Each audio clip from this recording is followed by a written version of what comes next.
Hi everyone. Um, Sorry I haven't made a video for a while. I've had a lot going on. It's been a bit hectic for the last couple of weeks. Daughter's not been well, and that's what I wanted to speak to you all about today. Um, Basically, a couple of days ago, I believe it was Friday, I actually had to rush my daughter to A&E. Now, all I can say is horrible. The fear you get when someone tells you you need to bring your child to A&E, nothing compares. My goodness.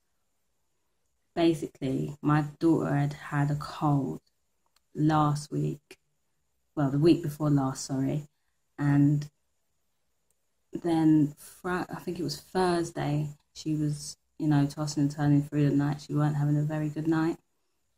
And Friday, throughout the day, she was really lethargic and just, you could tell she was ill.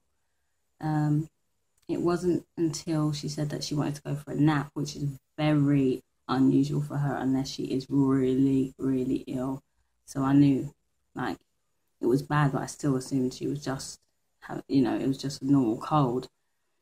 Then she woke up from a nap, a 2 hour, I think it was 2 or 3 hour nap. And I noticed that it was like her stomach and her chest were contracting. It was like, I can't even explain it, but it was horrible. It's like she was really trying to suck hard just for every breath. So I did one of them NHS direct quizzes on their app, and it said to call 999. Now, although what I could see what was happening, it still didn't register to me that it could be that serious. So I thought, let me call NHS Direct. I don't want to take her to A&E, and it's not as serious as the app is telling me it is. So I called NHS Direct, went through all the questions, and they told me that a doctor would call me within the hour. Unfortunately, an hour and a half later, I still hadn't received a phone call. So I called them back and they said an error had occurred. Brilliant. So they did the whole thing all over again, and a doctor called me back like 5-10 minutes later. And he said he's really concerned, go to the hospital now. So obviously I got us ready, got a cab to the hospital. And as soon as we got to the children's A&E and got seen by the nurse, she literally rushed us through so fast. She called another nurse in and said, get the bed ready, have this done. And it was going so fast, I couldn't take in what was happening. I didn't understand what was going on. She didn't explain it, I think, because it was so important that my daughter get through to her bed and get the medicine she needed straight away, that telling me what was going on was not as important as getting her there. Once we got, when they did that, my heart was in my throat. I was thinking, oh my gosh, what's going on? Is my child going to have to go for surgery? You start thinking the worst. Because all this time I had been thinking, oh, maybe she's just got a chest infection. Although they can be, horrible, it's not life-threatening. When we got to the bed in the emergency department, then a doctor came in and explained that my daughter had something called a virus-induced wheeze. I had never heard of this in my life, and I'm an asthmatic, and I've never heard of this. Apparently, a lot of children, when they get a virus, can get this, where they're gasping for air, they're gasping for breath. They're struggling to get any air into their lungs. They put her on a nebulizer, which is a mask that pumps salbutamol, which is an asthma steroid, into her nose and mouth. to kind of help her lungs take in the oxygen. So they did that for, I think it was about 20 minutes. I had to hold it on until the solution had finished.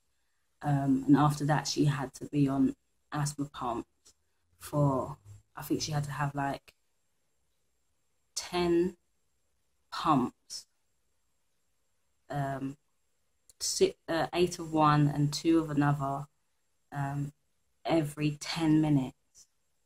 Now, my daughter was going mad. She was not having it. She did not want it on her face. She was not happy. She just said it was horrible. And it's horrible to see your child go through something like that. And there's nothing you can do, because you know that if they don't have it, then, you know, it's going to be 10 times worse. You don't know what's going to happen if they don't get this medicine. After, I think, an hour, they then changed her dose to every hour. And I think by this time we had been there for about 2 hours, 2 or 3 hours. So another doctor come and see me, because they did their changeover. Another doctor come and see me and said, right, well, we need to monitor her overnight, so you have to stay in. So we had to go and be moved up to the ward. By this time it was 12:30 at night. Me and my daughter were shattered, absolutely knackered. And, you know, it's hard when you're on a children's ward. You have the babies crying, you know, you have the nurses walking up and down. It's not nice. So I didn't really get any sleep. Luckily, my daughter did, but the problem was she still had to have, by this time, 2-hourly pumps of the inhaler. So she was having to be woken up in the night for her pumps. Now, I thought it was bad when they rushed her through, and the way I felt then, my goodness, would not allow that. She put up so much of a just take this inhaler. I think the first time, which was at 2:30 in the morning, it took a lot of coaxing, but we did eventually manage, me and one other nurse, to get her to take the asthma pump. I wanted to come back at 4:30. It took 3 nurses and myself, unfortunately, to pin down my child to take this asthma pump. Absolutely horrible. She was screaming, punching, kicking, doing anything, like pushing the nurses away, everything. It was horrible. It was just absolutely horrible. You know, it's so horrible when you feel helpless.